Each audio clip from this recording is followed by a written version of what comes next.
The 13th man came down off that ridge on his belly, dragging one leg behind him through snow that had already gone pink, and when 2 soldiers caught him under the arms and hauled him the last 20 feet into the lee of the rocks, he was crying, and he wasn't ashamed of it, because every man who'd gone up that white slope in the last 4 hours had come back down the same way, if he came back down at all.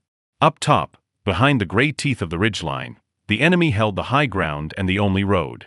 Down below, strung out along the valley floor in the failing afternoon light, sat a supply column, fuel, ammunition, 2 trucks of wounded, that could not move forward and could not turn around, because the ridge owned the road, and whoever owned the ridge owned the column. Take the ridge by dark, and the column lived. Lose the light still trying, and the enemy would walk down off that high ground in the night and finish what the cold had started. 13 men had tried. The mountain still belonged to the other side. Inside the command tent, the canvas snapping in the wind, Major Holt stood over a map he had stopped looking at because the map could no longer tell him anything he didn't already know. He had no fresh assault element. He had a handful of walking wounded, a mortar crew with 3 rounds left, a radio that kept losing the relay, and roughly 90 minutes of daylight. He had done the math in his head a dozen times, and the math kept coming out the same ugly way, and a man does not handle being out of options gracefully when he is also, underneath, terrified.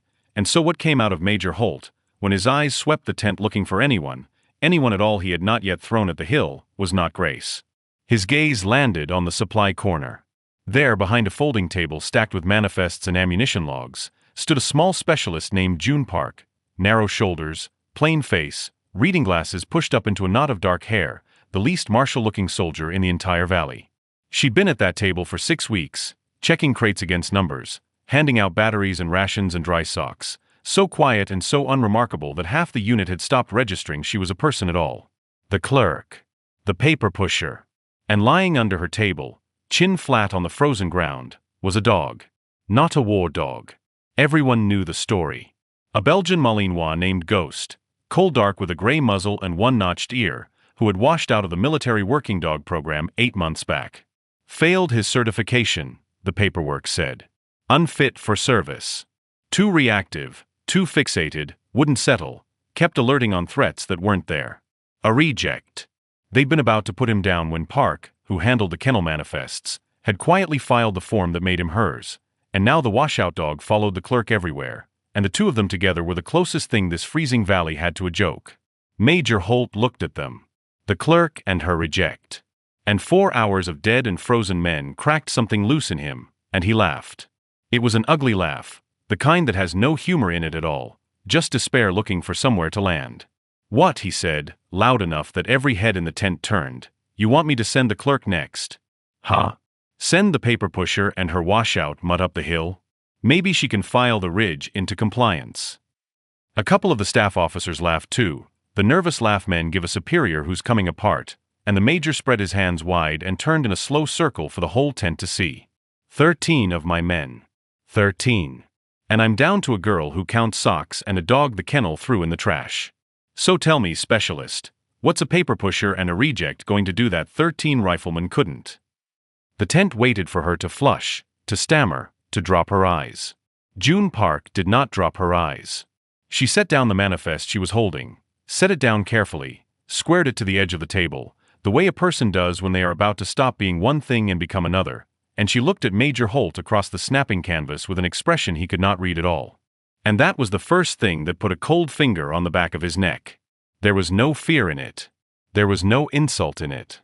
There was just a kind of quiet, level assessment, the look of someone measuring a problem, and it did not belong on the face of a clerk. And under the table, the washout dog lifted his head. Ghost rose, not scrambling, not startled, but unfolding smooth and unhurried, the way something rises when rising is a decision and not a reaction.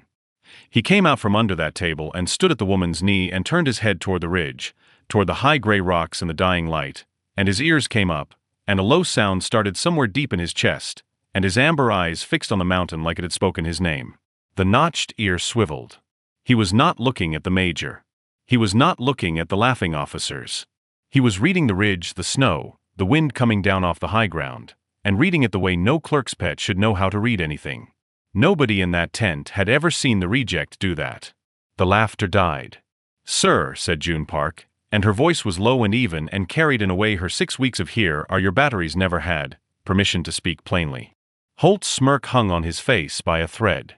Granted. 13 men went up that slope frontally, into prepared positions, in daylight, on the line the enemy wanted them to take. That's not a failure of courage. Every one of them was brave. It's a failure of approach. She nodded once, slightly, toward the high ground, and the dog's growl rose with her words like he was confirming each one. There's a second route. Northeast spine, the broken rock, in the dead angle from their main gun. It's bad ground. It's slow. A team that knows what it's doing could be inside their flank before dark, if that team is small and quiet, and if it has something that can hear them moving to counter before they're seen. Her hand came to rest, light, on the dog's head. I have something that can hear them. Major Holt stared at her. Who, he said slowly, and the laugh was entirely gone from his voice now, replaced by something more careful, something starting, against his will, to wonder, who are you?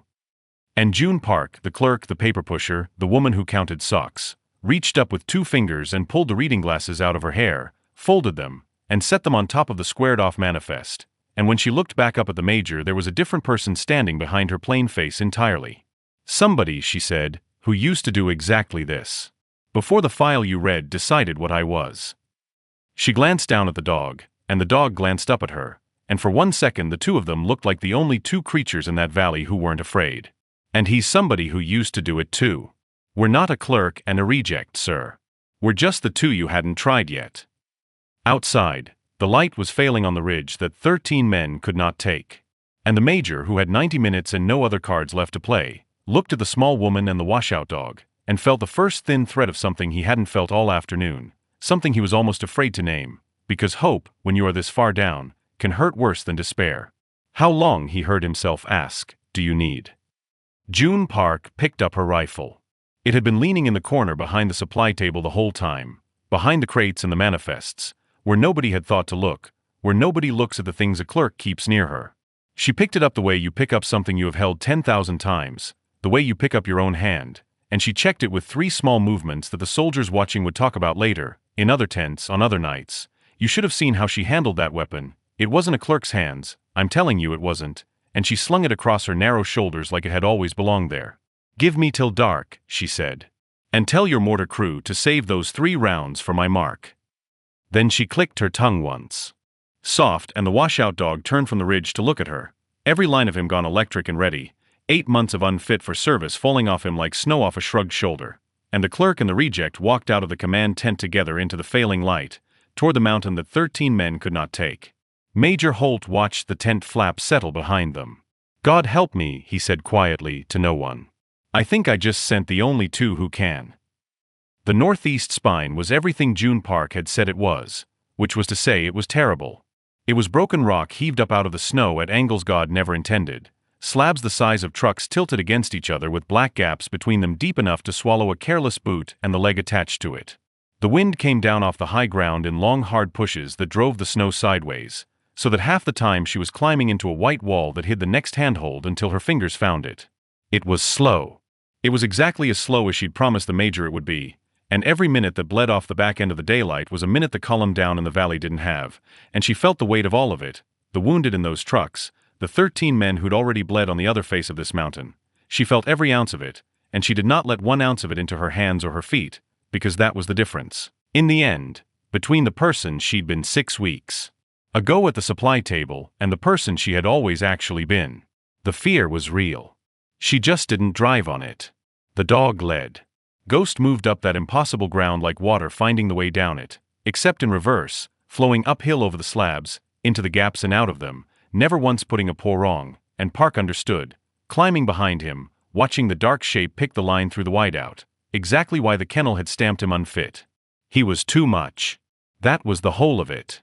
He was too aware, too fast, too tuned to everything at once, alerting on threats a calmer dog would have let pass, unable to switch any of it off on command in a quiet certification yard with a clipboard watching. Everything that had failed him on a sunny test field was, right now, on this dying mountain, the most useful thing in the entire valley. They had measured him against the wrong problem. People did that. People had done it to her too. She'd thought she was past minding. Climbing now, she found she wasn't quite, and let that old ember warm her hands a little, since she'd take heat wherever she could get it tonight. They were maybe 2/3 of the way up the spine, in the deep blue gloom where the last daylight had gone gray and flat, when Ghost stopped. He didn't bark. He didn't growl.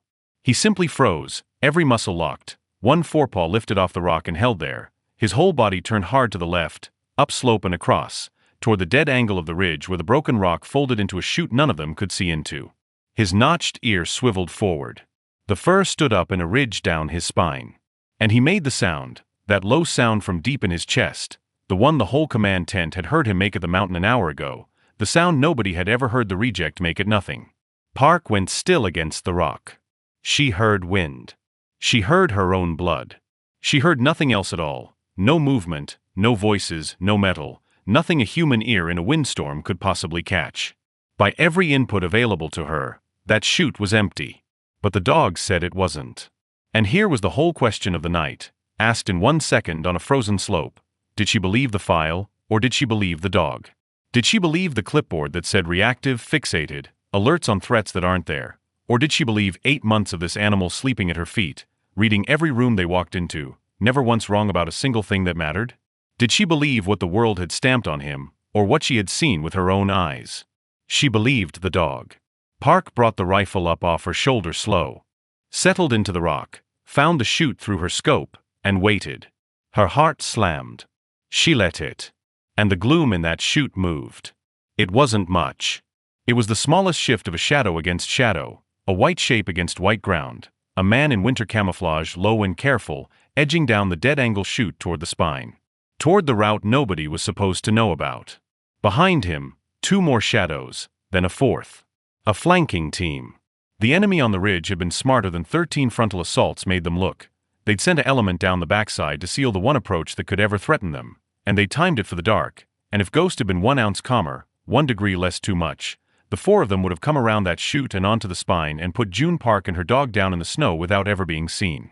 The lead shadow took 1 more step. She breathed out half a breath, held the rest, and made the shot.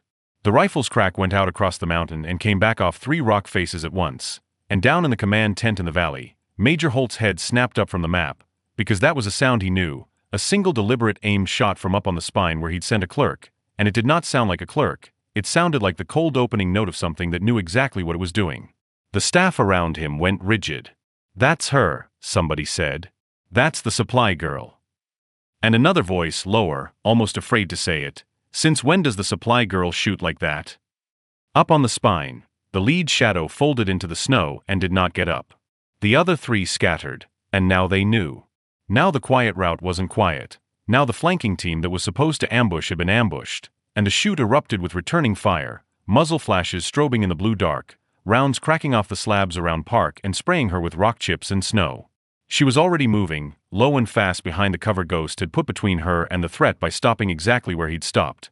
She understood that now, understood it in a flash of something close to awe, that the dog hadn't just heard them, he'd halted her in the one spot on the whole spine where the rock would shield her when it started. The reject had read the ground and the threat and the geometry of cover in the time it takes a human to take 1 breath. 2 reactive. 2 fixated. Alerts on threats that aren't there. There was a threat. He'd been right. He was always, she thought, jamming a fresh magazine home with hands that did not shake, always right, you beautiful washout, they just never gave you a real problem. Ghost hold, she breathed, and the dog pressed flat to the rock beside her, quivering with the want to go, and held because she'd asked him to, because there was, it turned out, exactly 1 person on Earth he would settle for, and it was the one who'd filed the form. The 2 of them rode out the storm of fire behind the slab, and when it slackened, when the 3 remaining shadows had to choose between holding a blown ambush and falling back up the chute, Park rose just enough, found the second one through her scope in the strobe of his own muzzle flash, and made the second shot. 2 down. The last 2 broke and ran for the high ground.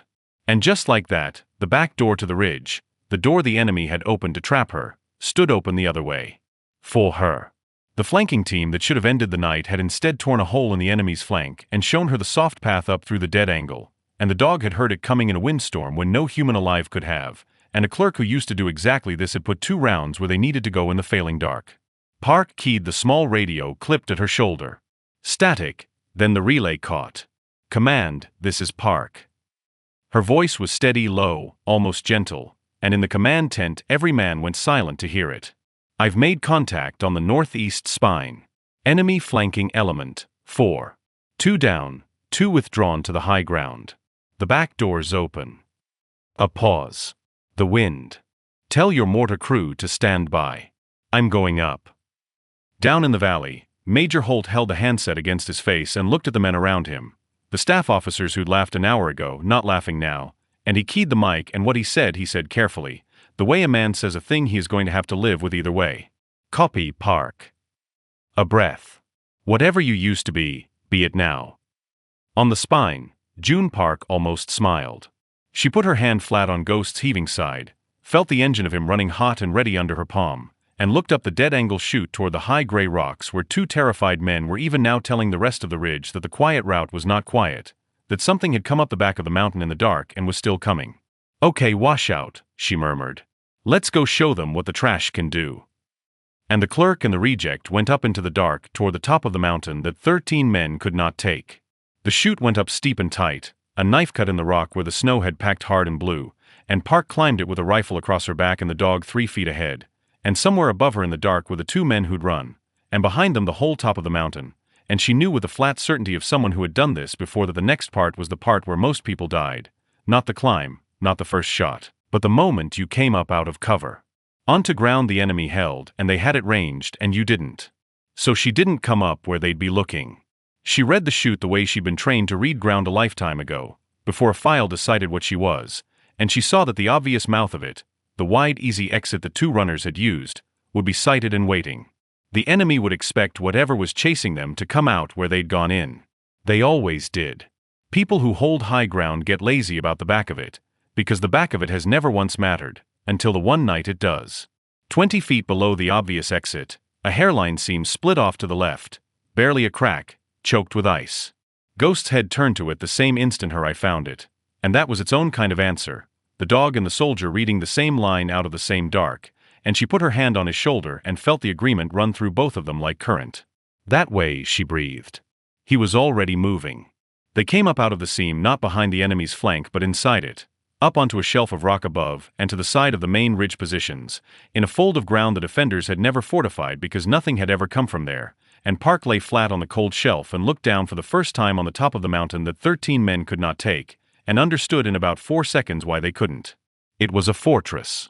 2 heavy machine gun positions dug into the forward lip, sighted straight down the daylight slope where her 13 had bled, interlocking fields of fire that would scythe anything that came up the front the way the enemy wanted it to come.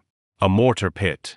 Maybe 20 men, more than she'd let herself hope and fewer than she'd feared, strung along the forward crest, all of them facing the wrong way, facing out, down the front slope, watching the dark for an assault that would never come from there now, because the assault was lying on a rock shelf behind their shoulder with a washout dog and a rifle and 3 mortar rounds saved in the valley below for her mark.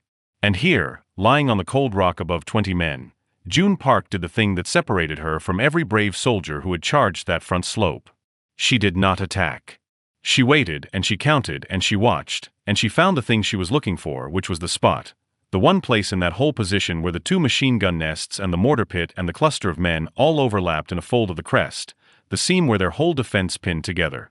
Hit the seam, and you didn't have to beat 20 men. You only had to break the thing that made them 20 instead of 20 separate frightened individuals in the dark. She keyed the radio, voice down to almost nothing. Command, Park. I'm above their position, behind the crest. I have eyes on 2 heavy MG nests and a mortar pit. A breath. I'm going to mark the seam between them. When I do, I want all 3 of your rounds on my mark, fast as your crew can hang them. After they land, I'm going down into the smoke. Confirm. In the valley, Major Holt closed his eyes for 1 second, because what she was describing was a single soldier and a dog assaulting a fortified company position from inside its own perimeter under her own called-in fire, and there was no version of the manual where you said yes to that, and there was no version of this night where the column lived if he said no. Confirmed, he said. Crews hanging rounds. Mark when ready, Park. And then, because he could not help it, because some part of him had stopped being a man out of options an hour ago and become a man watching something he would tell his grandchildren about, Park.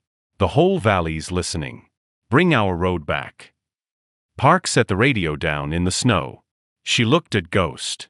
The dog looked back at her, flat to the rock, every line of him strung tight, amber eyes catching the last gray light, and she had the strangest thought, lying there above the fortress, that of every soul in that whole valley, the two of them written off the hardest were the two now holding all of it in their hands. The clerk. The reject. The two they hadn't tried. "Stay on me," she whispered. "All the way in. We finish this together, you and me." His tail moved once against the rock. Yes. She found the seam through her scope. The fold of crest where the whole position pinned together. She held the rifle on it, took up the slack, and into the radio she said one word. "Mark." Then she fired, a single round into the seam, a tracer she'd loaded for exactly this, a thin red line drawn down out of the dark onto the one spot on the mountain that mattered. And even as the men below jerked and turned toward the impossible shot from behind them, even as 20 rifles swung the wrong way looking for a threat at their backs that they would never live to range, the mountain came apart. The first mortar round walked in 3 seconds behind her tracer, almost dead on the seam, and the blast threw snow and rock and men sideways. The second landed before the first stopped echoing, into the cluster turning to face her, and the third came down on the lip between the two machine gun nests and folded the whole interlocked defense in on itself in a single white flash. 3 rounds. Just 3. But she'd put them on the one spot where 3 was enough, where 3 broke the seam that made 20 men an army, and now the top of the mountain was smoke and screaming and confusion and figures stumbling the wrong way through the dark, and the assault they'd been bracing for all afternoon was not coming up the front slope. It was already behind them. It was already moving.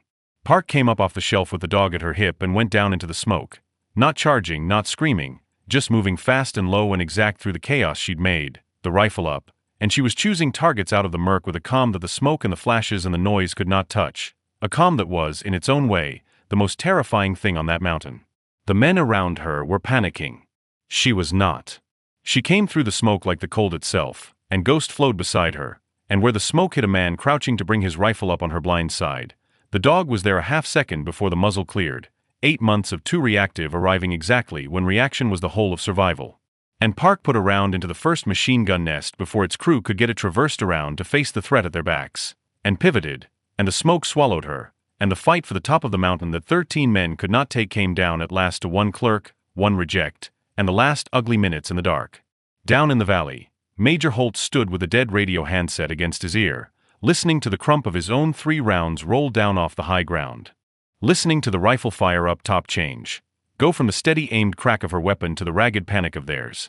And he understood, the way you understand a thing in your gut before your head will say it, that against every line of the math he'd done a dozen times that afternoon, the ridge was being taken. By the two he'd laughed at. "Come on," he said softly, to the mountain, to the smoke, to a clerk and a dog he'd called trash 3 hours ago. "Come on. Come on. Come on." The last machine gun nest was the one that nearly killed her. She'd taken the first in the opening seconds, come through the smoke and put it down before its crew could swing around, but the second nest sat across the position behind a shoulder of rock, and its gunner was not panicking. He was the one steady man left up there, and he'd figured out in the chaos that the threat was behind them, and he was traversing that heavy gun around through the smoke toward the dark shape moving among his own dying friends, and Park came around the rock shoulder into the muzzle of it at 6 feet, and there was no time, there was no shot, there was only the gun coming onto her and the half-second she did not have. And Ghost hit the gunner like the mountain itself had thrown him. 60 pounds of Washout dog came out of the smoke low and fast and took the man off the gun sideways, and the burst that would have cut June Park in half went wide into the rock in the night, and the two of them went down in a tangle, dog and gunner, and Park was already moving, already on them, and she ended it the way it had to be ended, fast and close and certain, and then the second nest was silent too and the top of the mountain went, all at once, quiet. The quiet was almost worse than the noise. It was the quiet of a thing being over. Wind. The hiss of snow settling on hot metal. Somewhere down the slope a man crying out, and then not. Park stood in the smoke at the top of the mountain that 13 men could not take, the rifle still up, turning slow, finding nothing left to fight, and the cost of the night reached up and touched her late the way it always does, when there's finally room for it. There was blood on her sleeve. She didn't remember when. A round had gone through the meat of her left arm somewhere in the smoke and she'd never felt it, and she felt it now, a deep cold burn, and she let it be there and kept turning, because the job wasn't checking on her arm, the job was the dog. Ghost. Her voice cracked on it. Ghost. A shape moved in the smoke by the silent gun. He came to her limping, a long shallow gash down one shoulder where the gunner's knife or the gun itself had caught him, dark blood matting the coal dark fur, But he came on his own 4 feet, and he pushed his head hard into her hip the way he did, and the engine of him was still running under her hand when she dropped to her knees in the snow and put her arms around the washout dog the kennel had been about to put down 8 months ago. "You crazy, beautiful reject," she whispered into his neck, and her steady voice was not steady now, and that was all right, because there was no one up here to see it but him. "You heard them. You heard all of it. You were right every single time." He licked the blood on her sleeve. She let him. Down the front slope, in the dark below the captured crest, the relief came up. Major Holt had moved them out the moment the firing on top stopped. Every walking soul he had, the mortar crew, the wounded who could climb, even the 13th man with his bad leg, all of them coming up the front face of the mountain at last, up the killing slope that had owned them all afternoon, because the guns that had owned it were silent now and they had to know, they had to see. And they came up over the forward lip in the dark, expecting to find God knew what, a slaughter, a last stand, a clerk and a dog dead in the snow having bought the position with their lives. What they found was June Park kneeling in the smoke with her arm bleeding and her arms around a wounded dog, surrounded by a fortress full of silenced guns, at the top of the mountain that had broken 13 of them. Nobody said anything. Not at first. The men came up over the lip and they stopped, one after another, and they looked at the 2 heavy machine gun nests gone quiet, and the broken mortar pit, and the 20 men who would never come down, and then they looked at the small woman and the washout dog in the middle of all of it, the supply girl, the paper pusher, the reject, and there are silences that say more than any speech, and that silence on the top of the mountain was one of them. The 13th man, the one who'd come down crying that afternoon, dragged his bad leg the last few feet to the crest. He looked at the position that had nearly killed him in daylight, taken now in the dark, by the 2 people the major had laughed at. And he took off his helmet. He just took it off and held it against his chest, standing there in the snow, and one by one, down the line of exhausted, freezing, astonished men, the others did the same. Park got to her feet. Slow. Her arm hanging. The dog pressed against her leg, leaning his weight into her, and she leaned a little of hers back into him, because they were both running on empty now and neither one was too proud to lean. She keyed the radio one last time. Down in the valley, and now coming up the slope, Major Holt heard her voice come through, rough and quiet and utterly without triumph in it, just tired and true. "Command, Park. The ridge is secure. The road's open." A breath. The wind. 13 couldn't. The clerk and the washout could. Another breath, longer. "Funny, sir. Funny who you write off." Holt was close enough by then to hear it twice, once through the handset, and once on the wind, carrying down off the crest where she stood. And he came up over the lip himself a minute later, breathing hard, and he saw it with his own eyes. The fortress taken, his men with their helmets in their hands, and the 2 soldiers he'd called trash standing bloodied and upright in the middle of it all. He stopped in front of her. The major who'd laughed 3 hours ago. And every man on that crest went still to watch what he would do. For a long moment he didn't do anything. He looked at her arm, dark with blood. He looked at the dog's torn shoulder. He looked at the silenced guns that had killed so many of his and would have killed the column too, and his throat worked, and when he finally spoke his voice was not the voice that had stood over a map and laughed at a clerk. "I called you a paper pusher," he said. "I called him trash. In front of my whole staff." He stopped. Started again harder, because some things have to be said all the way through or they don't count. "I read a file and I decided what you both were, and I was wrong about every word of it, and 13 of my men paid for the front slope before I'd listened to the one person who knew there was a back one." He looked at the dog. At the woman. "I don't know what a clerk is anymore, specialist. I don't think I ever did." Park looked at him a long moment. There was no gloating in her. The night had burned all of that out of her, if it was ever there. "He's not trash, sir," was all she said. Her hand found the dog's head. "He was just never given a real problem. Neither was I." And up on the top of the mountain that 13 men could not take, in the dark and the settling snow, Major Holt did the thing none of his staff would ever forget, the thing they'd tell in other tents, on other nights, for the rest of their service. He came to attention in front of the clerk and the washout dog. And he saluted. The column moved that night.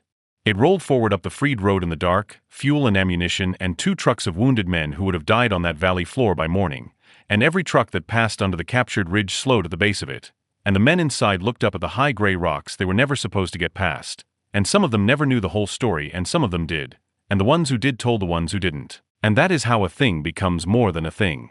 That is how the Clerk and the Washout became something men talked about. June Park spent the rest of that night not at a medal ceremony, but on a cot in the aid station with a field dressing on her arm. And a wounded dog stretched out the length of her body, refusing every attempt to take him to the veterinary tent, growling low at anyone who tried, until the medics gave up and treated the gash on his shoulder right there beside her, the soldier and the reject patched up side by side because neither one would be moved off the other. She slept with one hand in his fur. He slept with one notched ear up. Some habits the file had called defects. She'd long since stopped calling them anything but him. The medal came later. They always do. There was a ceremony, weeks on, in a cleaner place, with clean uniforms and a flag snapping in better wind, and June Park stood at attention while words were read out about the action on the ridge, about a single soldier who'd assaulted a fortified company position from within its own perimeter and called fire onto her own location to take it, and the citation used a lot of large words and none of them, she thought, standing there, were as true as the small ones she'd said into the radio that night. Funny who you write off. But she stood and she took it, because the men in those trucks had lived, and that was the only part of any of it she'd ever actually cared about. And at her side, sitting at attention in his own way, gray muzzle and notched ear and a fresh pink scar through the fur of one shoulder, was Ghost. Because Major Holt had made sure of something. He'd gone back, after the ridge, and he'd pulled the file. The one that said unfit for service. Reactive. Fixated. Alerts on threats that aren't there. And he had sat with it a long time, that file, and then he had written something across the front of it in his own hand, and what he wrote became, in time, the thing the whole reclassification was built on, the program that came after, a program for the dogs the system threw away, the ones who were too much for a quiet certification yard and exactly enough for a bad night on a real mountain. They named it after the dog who'd torn a gunner off his gun in the smoke. They called it the Ghost Program, and it pulled washouts off the euthanasia list and gave them the one thing they'd never been given. A real problem. And someone who believed they could solve it. What Holt had written across the front of that file, the words that started all of it, was short. The dog was never broken. We were testing for the wrong war. June Park read it once and never forgot it, because she knew he hadn't only meant the dog. She didn't go back to the supply table. They offered her things. Postings, ranks, a quiet desk far from any ridge, the kind of safety a person who's done enough is owed. She turned most of it down. What she took, in the end, was a training role, and not the glamorous kind. They gave her the difficult ones. The recruits with the bad files. The marksman who shot brilliant on a comm range and fell apart the instant a clipboard watched. The ones flagged too reactive. The ones somebody'd already half decided to cut. The washouts. The clerks. The ones who'd been measured against the wrong problem. She'd walk out onto the range with a young soldier who'd been written off 3 times already, who flinched at his own file the way she'd once flinched at hers, and she put a rifle in his hands, and Ghost, older now, gray creeping up past the muzzle, but still the first one to read any room he entered, would settle in the snow at the kid's feet and look up at him with those steady amber eyes, and something in the kid would settle too. And June Park would say the same thing every time. The thing she'd learned on a frozen mountain in the dark, with a bleeding arm and a wounded dog and a road that opened because she finally stopped believing what the file said about her. They're going to hand you a piece of paper, she'd tell them, with a word on it that's supposed to be you. Reactive. Unfit. Washout. Clerk. She'd let it land. It isn't you. It's just the war they tested you for, and they tested you for the wrong one. So forget the word. Forget the paper. Then she'd nod down at the gray dog in the snow, the reject who'd taken a Ridge 13 rifleman couldn't, and she'd smile small and true. Find your mountain. And go show them what the trash can do. The kid would laugh, usually. And then usually, he'd hit every target on the range. There's one more thing, and it's the thing she kept. After the ridge, before the medal, in the gray light of that first morning when the column was through and the danger was over, and there was finally nothing left to do but be tired, one of the men had brought her something he'd found up on the captured crest. It was a collar. A military working dog's collar, old issue, the leather cracked, and stamped into the metal tag on it was a number, because that's how the system had filed him before he had a name, before he was Ghost, before he was hers, when he was just an entry on a euthanasia list. The number on the tag was 13. 13. The same as the men who couldn't take the ridge. The number the system had given the dog they threw away. June Park held it in her palm a long time in that gray morning light, turning it over, thinking about all the things a number means and all the things it doesn't, thinking about 13 brave men and one written-off dog and how close the math had come to coming out the other way. She didn't put it back on him. He had a name now, he didn't need a number. But she kept it. She carried it in a breast pocket through every range, every washout, every kid with a bad file she ever stood beside, and sometimes, when one of them was about to give up, about to believe the word on the paper, she'd take the old cracked collar out and set it in his hand without a word and let him read the number, and let him understand. This is what they called him. Before he became the thing that saved them all. Ghost lived a long time, for a dog. Longer than the kennel ever meant him to. And at the very end of it, old and gray and slow, his hearing finally going in the one ear that had heard a flanking team in a windstorm when no human alive could. He slept by June Park's bed every night, the way he'd slept under her supply table a lifetime ago, and on the last morning she woke with one hand in his fur and his notched ear still up, still listening, still on watch, the washout dog who was never broken, guarding the one person on earth who'd looked at his file and refused to believe a word of it. She buried the collar with him. The number 13. It was never a curse. It turned out, in the end, to be the name of the two nobody tried, until the only night it ever mattered, when they tried and they were enough. If you made it all the way up that mountain with the clerk and the washout dog, do one small thing for them. Down in the comments, type the number 13. Just so they know you remember the two everyone wrote off, and the night they proved every file wrong. And if you've ever been the one they measured against the wrong problem, the one with the words stamped on your paper that wasn't you, then this story was always about you too. So subscribe and stay close, because next time we'll find another soul nobody believed in. And we'll watch the world find out exactly how wrong it was. Find your mountain. And go show them what the trash can do.